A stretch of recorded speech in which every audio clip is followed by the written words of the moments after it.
For today's video mga boss, aking ipapakita kung gaano nga ba kaganda at katibay ang ginawa naming bakuran dito sa Teresa Rizal. Kaya po sa mga gustong magpabakod dyan, mag-PM na mga boss.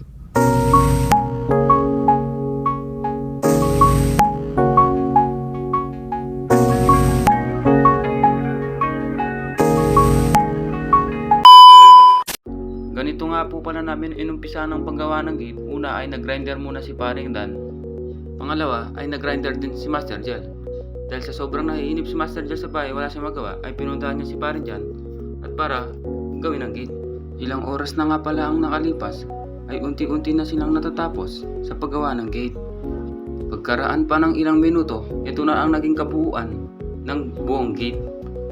Kaya sa mga gustong magpabako dyan, mag-PM lang po kayo. At sa mga gustong magpagawa ng gate, mag-PM lang din po kayo. At dahil sa sobrang sipag po ng ating kasama na si Paring Sam, ay dali-dali siyang nagukay.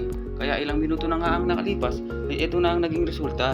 Kahit hindi nyo nga pala natatanong mga boss kung gaano kalalim yan, nasa tupid yan mga boss. Kaya makikita mo talaga na sobrang tibay yung poste.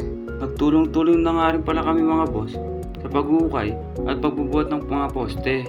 Kaya po sa mga gustong magpabako dyan mga boss, o kaya sa mga gustong magpagawa ng gate, kahit anong klaseng gate pa yan mga boss o mga bakod, kayang-kaya natin gawin yan mga boss. Any point of Luzon mga boss.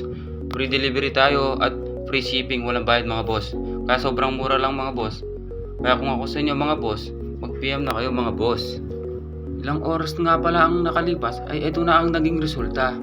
Kung mapapansin nyo sa video, sobrang tuwid ng mga precast, sobrang pagod na rin yung mga tao. Kaya po sa mga gustong magpabako dyan, kahit saan pa yan, kahit sa bundok pa yan, kahit sa mga ilog pa yan, basta kahit saan pa yan mga boss, kayang-kaya natin yan mga boss. Napaka-quality at matibay na bakod mga boss. Sobrang tibay. Kaya mag-PM ka na, baka maunahan ka pa ng iba.